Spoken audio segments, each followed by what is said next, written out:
All right, look where I'm sitting. I'm at the workbench and it is a mess. I need a bigger workbench or another workbench so I could do multiple projects.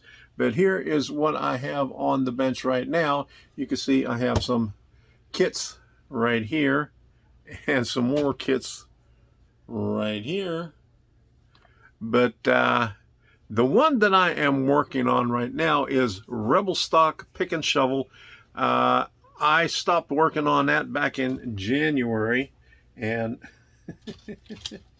I got everything painted and the decals or the signage on the building panels. I got the windows in place, and all I have is Scotch tape on the windows to give it appearance of, distorted. So we're getting ready to put that together. I'm gonna finish that up, but you can see I still have a couple of Arduino projects here too. I still got another DF Player Mini with a good better sensor that I have to do, and so that'll be right after I do this kit. But let me show you the other kits that I have. I got 3 kits for on the edge, right back on that skinny edge where I do my live streams. You'll be able to see them right behind me. And okay, I'm trying to find out the name of this one here.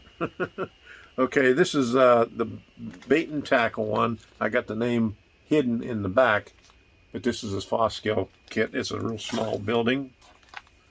This is another one, the Burdick Freight House. It's real narrow. And Canal Street Freight Dock. It's another real narrow one. All 3 of these are going to be going right up at the edge of the layout, right behind where I sit. Now let me see if I can get a better picture of the other one. This one's supposed to be on the water, but I'm going to modify it so it's not actually on the water. It's going to be on the ground. But is there a boat in here too? But here's the Bud's bait and gas dock. So I might I don't have any room for it over there on that waterfront scene, but maybe I'll make another waterfront scene over here on this edge so I could use it on there. Who knows? To be determined when I get to that point. But those are the 3 minor kits. Okay, now the ones after that, I'll hold up the 2 Bar Mills kits for last. These are ones I got at a train show. Here's a JV Models, and it's a little shed. HO scale Ward Salvage. This is what it looks like. And this is going to be a fun kit because it is, let me get this open now.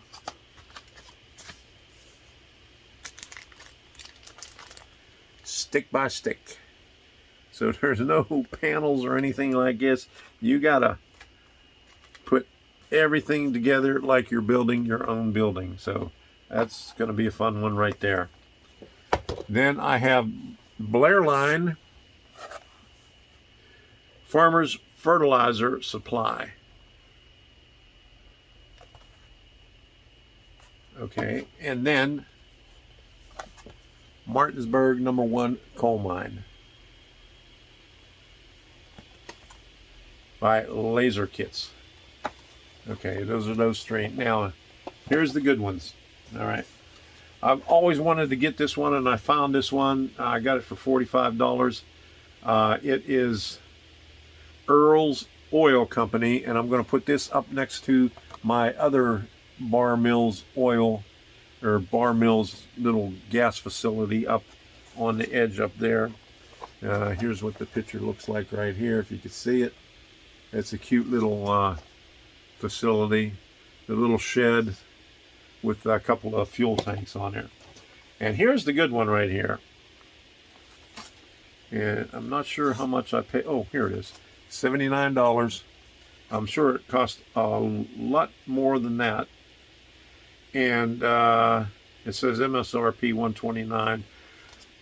The gentleman that I bought this from, I think it was from Citrus Model Railroad Club, he said he actually went up to Bar Mills and picked it up there, and so he got an actual photograph of this with it. So he gave me that.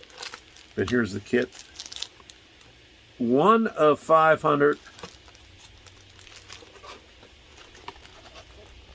Kit number 1. Okay, this is Schmitzen's.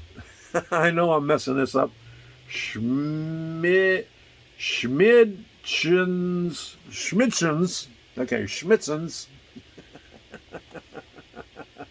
Rifle and firearms. I've always wanted this kit, and I saw this at a train show, and I just had to get it. So that's gonna be a fun one. I'm gonna save the 2 Bar Mills ones. I might. I'm a sucker for Bar Mills, so I might do these right after I finish this pick and shovel building. The pick and shovel building, and I got another one that's a small one. And when I opened it up, I thought it was an N-scale building because, you know, all the building panels are small, like on this one right here.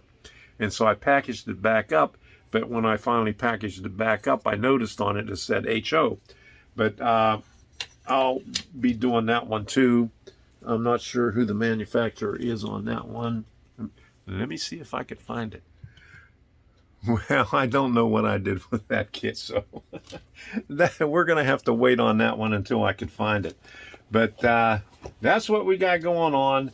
And while I was looking on my laptop, I was on Discord, and I found an announcement. And you'll probably see this announcement on my channel beforehand, because I'll put that one up first before I put this video up here. But it's for the DCCEX news. Well, shortly after I finished the live stream last night, they posted this on DCCEX Discord server. That let me read this. DCCEX releases 5 amp EX motor shield 8874, and you can get a version of it. Let me see if I can pull it up here, where you have to solder your own pins on. I mean, it comes with the pins, but you can get it for $33.90, and fully assembled it is $39.90. So I'm excited about that. I'm going to have to order me one of those. And from what it looks like in the pictures, you could stack these so you could do multiple districts. So that's going to be interesting. And I almost forgot, I still have a shelf full. Let me go over here. See all that over there? Those are also kits that I got to put together too. So I got my work cut out for me, and I got another tote here because I noticed I got a fine scale miniature one there, but I remember in one of my totes I have a fine scale miniature, the old time sawmill. So those are two more kits that I'm going to enjoy be putting it together. But I got my work cut out for me this year. Let's see, how many are there? 1, 2, 3. 3 of them are plastic. I think 2 of them are resin. The rest of them, okay, 2. I think 3 of them are hydrocal kits, and the rest of them are laser cut wood kits. I have a couple of more of the Rebel, a couple more of the JL Innovative ones up there. I got the gas station and a few more, so I'm going to be busy. So until the next time, we'll see ya.